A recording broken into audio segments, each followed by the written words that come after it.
love that song. It's a nice, doesn't that feel good?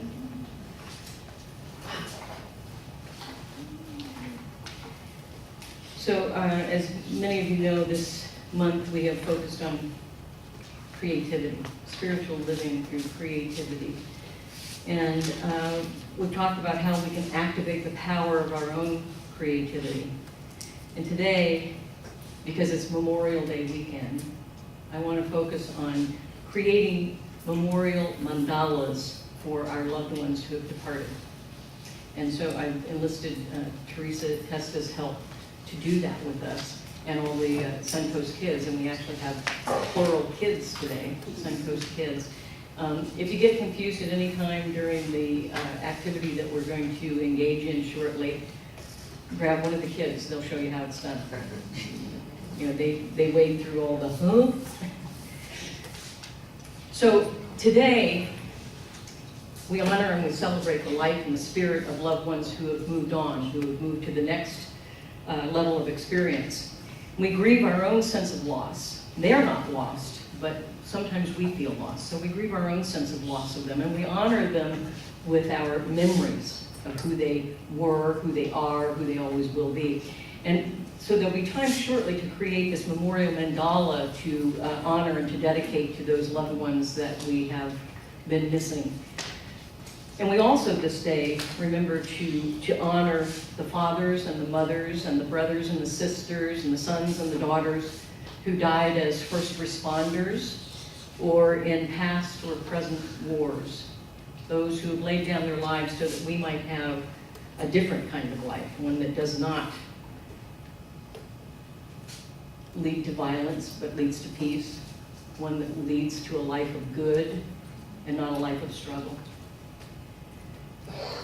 It's important to know that expressing and sharing our grief in a creative way is both testimony to our love for the person who has gone on, and it is also the beginning of our own healing, because the love will overtake the hurt, and it will leave in its wake all the goodness of the people that we miss. And so embrace your memories and let them fill the seeming emptiness until you realize that that emptiness is filled with the loving, living spirit of the person who has gone on in the present moment, that they are with you in the present moment in the deepest and most profound of ways.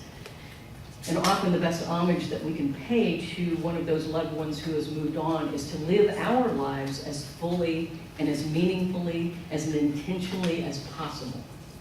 So we witness the life that they were, that they are, always will be, where they live on in our hearts and our memories forever, forever. That can never be taken away. Their physical body may be, but the essence of who they were is not.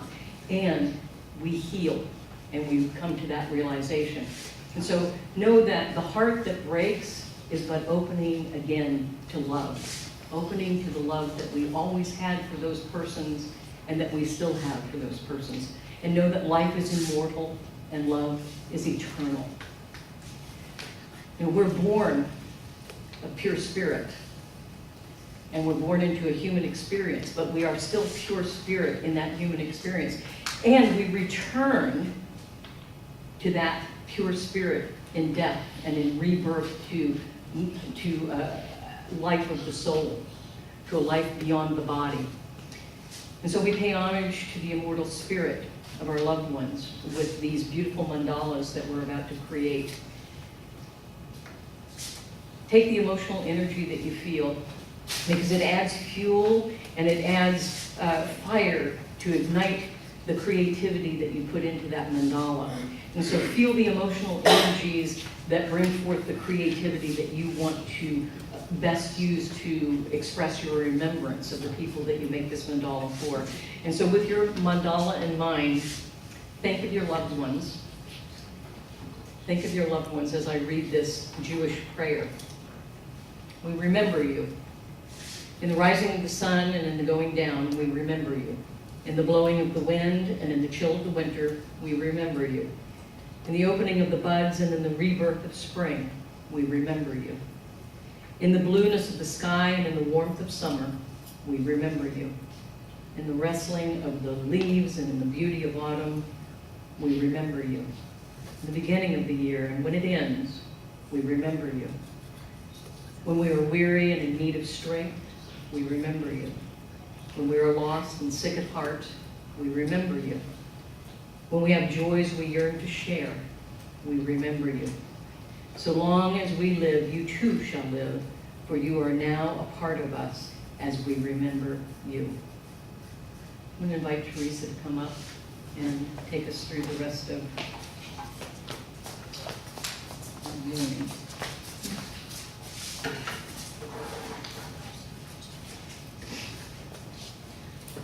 Good morning, everybody. Good morning. I don't know, some of you may know this.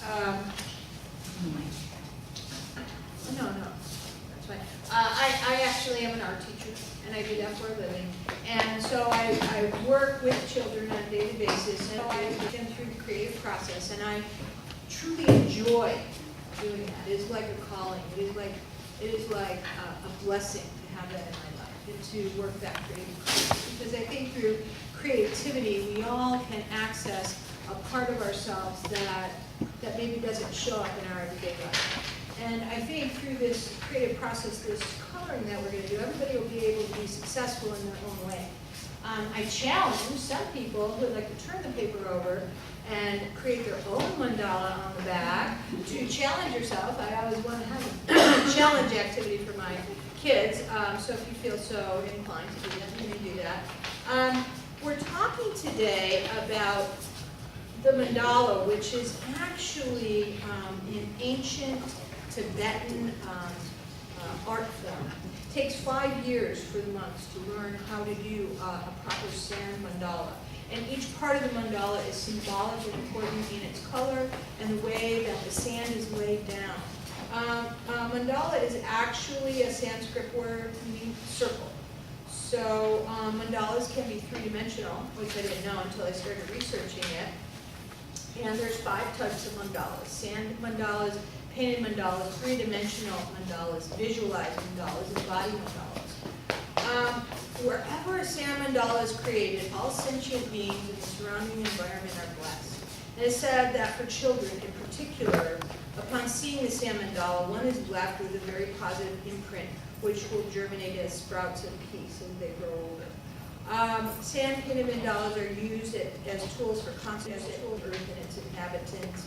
And according to Tibetan Buddhist belief in general, all mandalas have inner and outer secret meanings.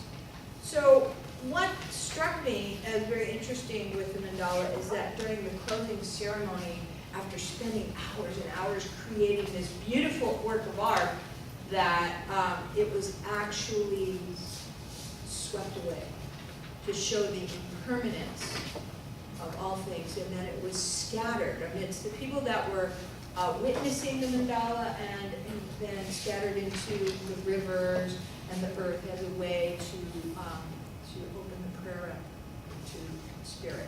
So I have a video that I want to show you. It's a 2-minute video, and then we're going to talk a little bit about the health benefits of coloring, and then we're going to go into our mandala experience. So if you could cue the video on, please.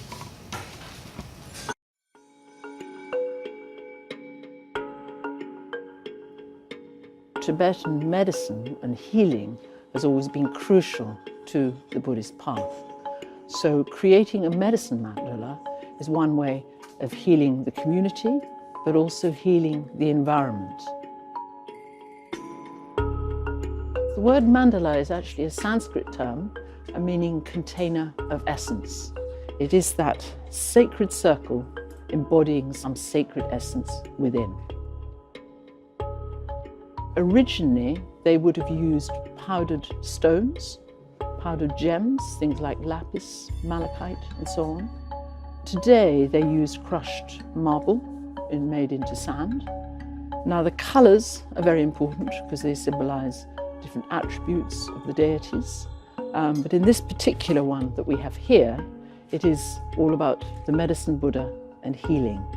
And what they create is a heavenly palace all around him.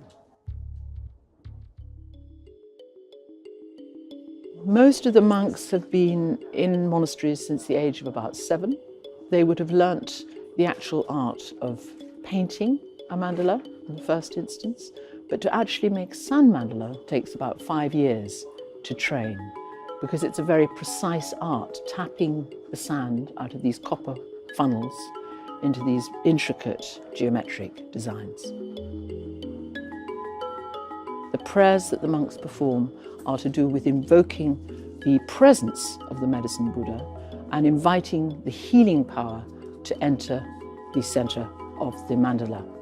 And then throughout, when they're actually performing, creating the mandala, they are meditating on that same thought. And for those people who are watching, every grain of sand will give one a blessing. This form of Buddhism is about developing your mind's potential, or a way of transforming the mind. So the person who is using this in meditation would imagine themselves as the medicine Buddha in the center, and they would try and break down the barriers of their normal deluded life into the pure enlightened mind of the Buddha. A very important Buddhist belief is the impermanence. They don't believe that death is the end. It's just a passing phase. It's our essence that carries on, but also that you shouldn't be attached to anything. So the idea of the destruction of the sand mandala is really putting it to bed, if you like. We return to the elements, so too is the sand mandala returned to the elements.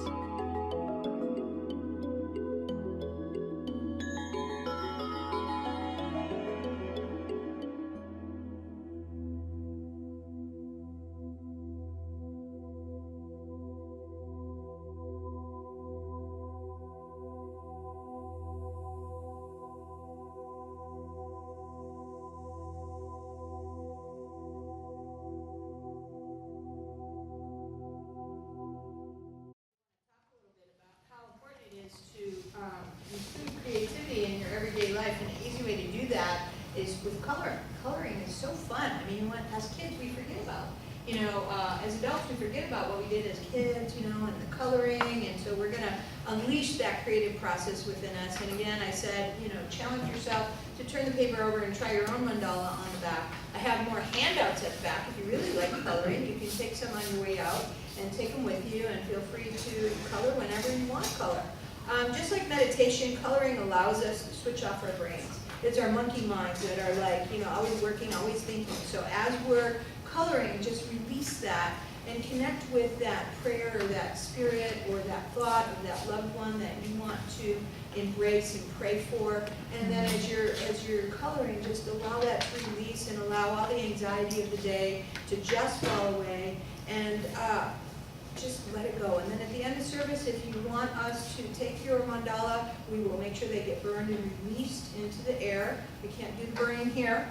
I suggested that. Reverend Suzi can put an X on that.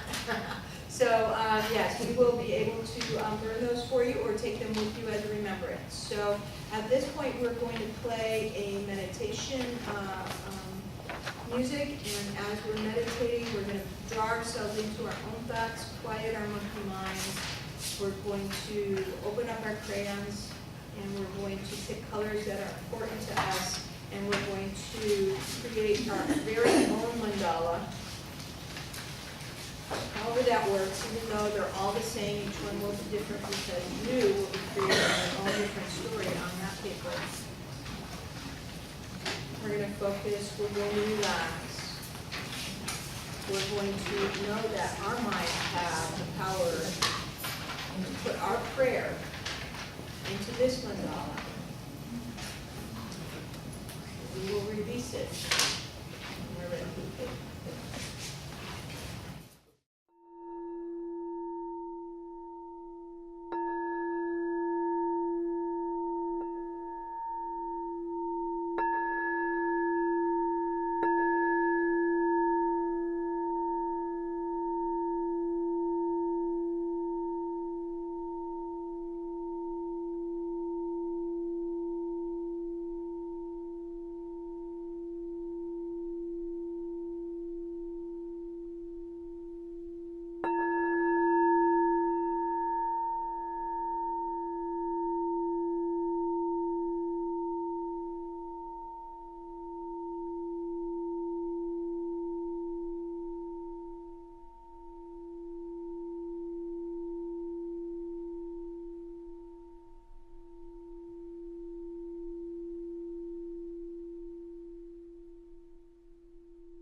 I'd like to thank you all for participating today in our memorial service to our loved ones and for participating in our meditation mandala. If you would like the mandala to be released into the spirit world, please just leave it on the table today, and I will make sure I pick it up. And we have a fireplace in our new house we just bought, and it will be the perfect place to release. Thank you all for participating. Thank you all for having me. And please bring creativity into your life. It will help you and those around you.